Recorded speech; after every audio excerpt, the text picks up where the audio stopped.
ഉള്ളത്. അതുപോലെ തന്നെ ഇതിൽ ഒരുപാട് സിംബോളിസം മെറ്റഫേഴ്സ് ഒക്കെ യൂസ് ചെയ്തിട്ടുണ്ട്. Really good. പിന്നെ പെർഫോമൻസ് ആണ്. രണ്ട് മെയിൻ മലയാളത്തിലത്തെ ആക്ട്രസ്മാരുടെ അഴിഞ്ഞാട്ടം എന്ന് പറയാം. So they were really good. 5ാം സ്ഥാനത്ത് ഞാൻ കാണുന്നത് ദ ഗോട്ട് ലൈഫ് ആണ്. ഡയറക്റ്റ് ചെയ്തിട്ടുള്ള ബ്ലെസ്സിയാണ്. ഇതിൻ്റെ ഫസ്റ്റ് ആൻഡ് മോസ്റ്റ് ഏറ്റവും മികച്ച ഒരു കാര്യമായിട്ട് ഞാൻ കാണുന്നത് പൃഥ്വിരാജ് സുകുമാരൻ്റെ ഒരു ഫിസിക്കൽ ട്രാൻസ്ഫോർമേഷൻ തന്നെയാണ്. അഭിനയവും ഒട്ടും താഴേക്ക് പോകുന്നില്ല. മറ്റൊന്ന് എനിക്ക് തോന്നിയിട്ടുള്ളത് ഇതിൻ്റെ വളരെ ഒതൻറ്റിക് ആയിട്ടുള്ള ഡെസേർട്ട് സെറ്റിംഗ് ആണ്. പരമാവധി ഒരു ഡെസേർട്ടിൻ്റെ എല്ലാ ഭാഗങ്ങളും മലയാള സിനിമ അധികം കണ്ടിട്ടില്ല. സോ അതവർ ക്യാപ്ചർ ചെയ്യാൻ ശ്രമിച്ചിട്ടുണ്ട്, അതെടുത്തിട്ടുണ്ട്.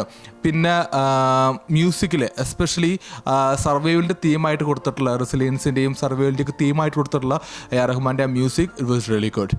4ാം സ്ഥാനത്ത് ഞാൻ കാണുന്നത് ആവേശമാണ്. മലയാള സിനിമയുടെ ഒരു മാറ്റം തന്നെയായിരുന്നു അത്. ഡയറക്റ്റ് ചെയ്തിട്ടുള്ള ജിത്തു മാധവനാണ്. ഫഹദ് വാസിലിൻ്റെ ഡൈനാമിക് പെർഫോമൻസ് പ്ലസ് പിന്നെ രംഗണ്ണയുടെ ആ യുണീക്ക് ക്യാരക്ടർ ഡിസൈൻ, ഇതാണ് ഈ സിനിമയിലെ ഏറ്റവും മികച്ചതായിട്ട് എനിക്ക് തോന്നിയിട്ടുള്ളത്. പിന്നെ അതുപോലെ തന്നെ കോമഡി